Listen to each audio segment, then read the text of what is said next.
এদিকে ফেসবুকে ছড়ানো গুজবে রাতভর ঠাকুরগাঁও ও জয়পুরহাটের নানা ফিলিং স্টেশনে ভিড় করেন মোটরসাইকেল চালকরা। এ বিষয়ে আরও জানাতে ঠাকুরগাঁও থেকে আমাদের সাথে যুক্ত হচ্ছেন সহকর্মী রবিউল এহসান এবং রিপন, এবং জয়পুরহাট থেকে আব্দুল্লাহ মামুন। আমরা আমাদের সহকর্মীদের সাথে যুক্ত হতে চাই এবং আমাদের সহকর্মী ঠাকুরগাঁওয়ের সহকর্মী যিনি আছেন ঠাকুরগাঁও সহকর্মীর কাছ থেকে জানতে চাইব যে সেখানকার চিত্র কি, আসলে হঠাৎ করে এই গুজবটা কিভাবে আসলো।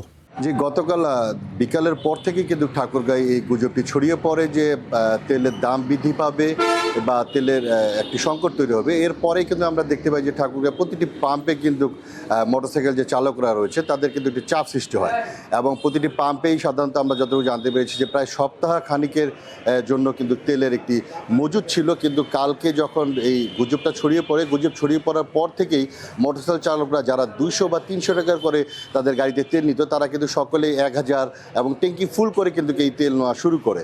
এই তেল নেওয়া শুরু করার কারণেই যখন দেখা যাচ্ছে যে সকল মোটরসাইকেল চালকরা বেশি করে তেল নিচ্ছে, তখন কিন্তু পাম্পের যে তেল শেষ হওয়ার কার্যক্রম কিন্তু শুরু হয়ে যায়। এবং আজকে সকাল পর্যন্ত আমরা যদি দেখেছি যে ঠাকুরগাঁও শহরে যে পাম্পগুলো রয়েছে তারা কিন্তু তেলের কিন্তু আজকে সকালেও কিন্তু দিয়েছে, কিন্তু কিছুক্ষণ আগ পর্যন্ত ঠাকুরগাঁয়ের সকল পাম্প থেকে কিন্তু তেল শেষ হয়ে যায়। এই বিষয়ে আমরা ঠাকুরগাঁয়ে একটি পাম্পে রয়েছি যেটির এখন তেল শেষ হয়ে গেছে, এবং আরও কয়েকটি পাম্পে তেল শেষ হয়ে গেছে।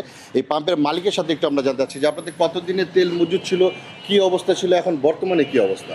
আমাদের তেল মজুদ ছিল সপ্তাহখানেকের, 7 দিনের তেল মজুদ ছিল, কিন্তু গুজব হওয়ার কারণে, একটা গুজব রটার কারণে গতকাল বিকাল থেকে আজ এই কিছুক্ষণ আগ পর্যন্ত আমাদের তেল যে মজুদ ছিল তা শেষ হয়ে গেছে।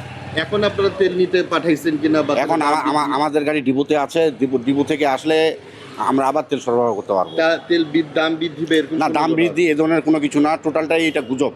এই গুজবের কারণেই এই অবস্থা সৃষ্টি হয়ে গেছে।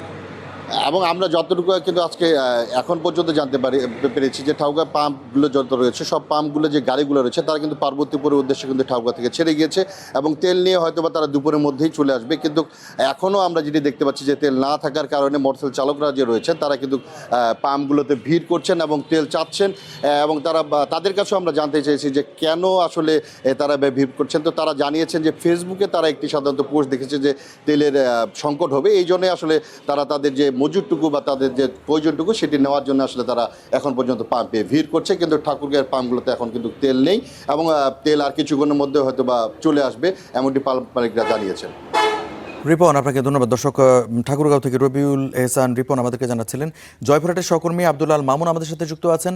মামুন, জয়পুরহাটের চিত্র কি? সেখানে গ্যাসের সংকট নাকি জ্বালানি তেলের সংকট, মানে সংকটটা কি ধরনের? আপনাকে ধন্যবাদ। গতকালকে হঠাৎ করে জয়পুরহাটের আক্কেলপুর এবং জামালগঞ্জের কয়েকটি ফিলিং স্টেশনে হঠাৎ করেই জ্বালানি তেল সংকট, পেট্রোল এবং অকটেনের সংকটের একটি গুজবের কথা শুনে সেই কয়েকটি পাম্পে কিন্তু বাইক চালকরা কিন্তু ভিড় জমিয়েছিলেন, এবং সেখানে হঠাৎ করেই হুমড়ি খেয়ে পড়েছিলেন সেখানকার বাইক চালক এবং যারা খুচরা তেল বিক্রি করে, তারা কিন্তু একটা সেখানে ভিড় জমিয়েছিলেন। আমরা খবর পেয়ে সেখানে গিয়েছিলাম এবং সেখানকার বাইক চালকদের সাথে কথা বলেছি। তারা যেটি বলছেন যে তেলের দাম বৃদ্ধি পাবে কিংবা তেল সংকট হবে, এরকম কিছু ফেসবুকে তারা কিছু বিষয় জানতে পেরেছেন। তারপর পরই কিন্তু তারা সেই তেল নেওয়ার জন্য কিন্তু ভিড় জমিয়েছিলেন। তবে এরপর পরই আজকে সকালে আমি ফিলিং স্টেশনগুলির মালিকদের সাথে কথা বলেছি। তারা যেটি বলছেন যে তেলের কোনো ধরনের সংকট নেই, তবে দু একটি জায়গায় ফেসবুকে তারা যারা চালক রয়েছে তারা কিন্তু শোনার পরই তারা এই ভিড় জমাচ্ছিলেন। সেটা গতকাল রাতে কিন্তু সেটি এই ধরনের ঘটনা ঘটেছে। তবে আজকে কিন্তু জয়পুরহাটের কোনো ফিলিং স্টেশনে এরকম কোনো ঘটনা খবর আমরা পাইনি যে কোথাও ভিড় জমিয়েছেন কিংবা লাইন ধরে তেল নিচ্ছেন, এই ধরনের সংকটের খবর কিন্তু আমরা পাইনি। তবে গুজবের বিষয়ে আমি প্রশাসনের সাথে কথা বলেছি। প্রশাসন যেটি বলছেন যে জয়পুরহাটের কোথাও তেল সংকট নেই, বা জ্বালানি তেলের, পেট্রোল, অকটেন এই ধরনের কোনো তেলের সংকট নেই। তবে গুজবে কান না দেওয়ার জন্য কিন্তু প্রশাসনের পক্ষ থেকে বারবার বলা হচ্ছে। রঞ্জু, এই ছিল জয়পুরহাটের যে তেল পাম্পগুলোর যে সর্বশেষ খবর। আব্দুল্লাহ মামুন, আপনাকে অনেক ধন্যবাদ। আমাদের সাথে দেখতে পাচ্ছি আরেক সহকর্মী আমাদের সাথে যুক্ত আছেন পঞ্চগড় থেকে আবু সালে রায়হান। রায়হানের কাছ থেকে জানতে চাইবো যে সেখানের আপনি যে এলাকায় রয়েছেন সেই এলাকার পাম্পের চিত্র কি? আমি দেখতে পাচ্ছি অন্য দিনের চেয়ে একটু মানে ভিড় লক্ষ্য করা যাচ্ছে, মানে তারা কি প্যানিকড কিনা একটু বিস্তারিত জানাবেন, সেখানে কি কোনো জ্বালানির সংকট আছে কিনা, নাকি গুজবের কারণে এই যানবাহনের দীর্ঘ সারি? উত্তরের জেলা পঞ্চগড়ে কিন্তু আমরা দেখেছি যে গভীর রাত পর্যন্ত তারা প্রায় শত শত মোটরসাইকেল তেল পাম্পগুলোতে তারা ভিড় করছেন।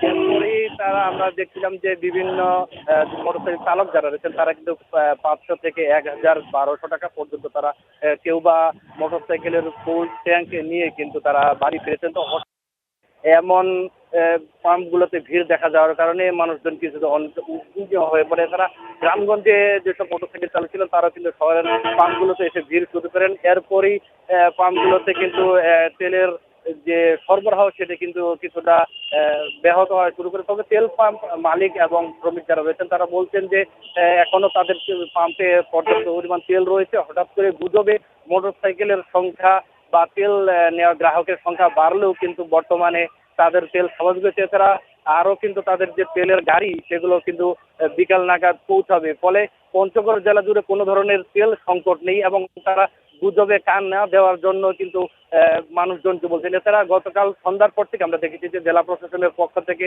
এবং পুলিশ প্রশাসনের পক্ষ থেকে পাম্পগুলোতে তদারকি করা হয় এবং সেই সাথে একটি গণবিজ্ঞপ্তি জারি করা হয়, যেটিতে বলা হয় যে কোনো ধরনের তেলের সংকট সারা দেশে নেই, এমনকি পঞ্চগড়েও নেই। পর্যাপ্ত পরিমাণ তেলের সরবরাহ রয়েছে।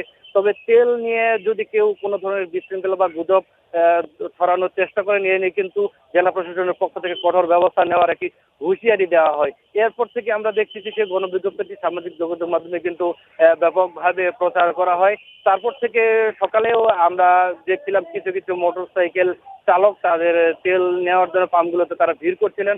পরবর্তী কিন্তু এখন পর্যন্ত বলা যায় যে পঞ্চগড়ের বেশিরভাগ তেলের পাম্প ফাঁকা রয়েছে। দুই একটি পাম্পে হালকা পরিমাণে ভিড় রয়েছে। তারা তেল নিয়ে তাদের প্রয়োজন মতো তেল নিয়ে চলে যাচ্ছে। তো পাম্প মালিকদের কথা অনুযায়ী এবং প্রশাসনের কথা অনুযায়ী কিন্তু এখন রায়হান, আপনি জানাচ্ছিলেন, আপনাকে ধন্যবাদ। পঞ্চগড় থেকে দর্শক আমাদের সহকর্মী আবু সালে রায়হান জানাচ্ছিলেন যে সেখানে গুজবের কারণে এই বিভিন্ন যানবাহন চালক যারা রয়েছেন, বিশেষ করে মোটরসাইকেল চালকরা বিভিন্ন পাম্পে ভিড় করছেন এবং তারা প্রয়োজনের অতিরিক্ত তেল নিচ্ছেন। জ্বালানি সংকটের খবরাখবর জানাচ্ছিলেন আমাদের সহকর্মীরা বিভিন্ন জায়গা থেকে।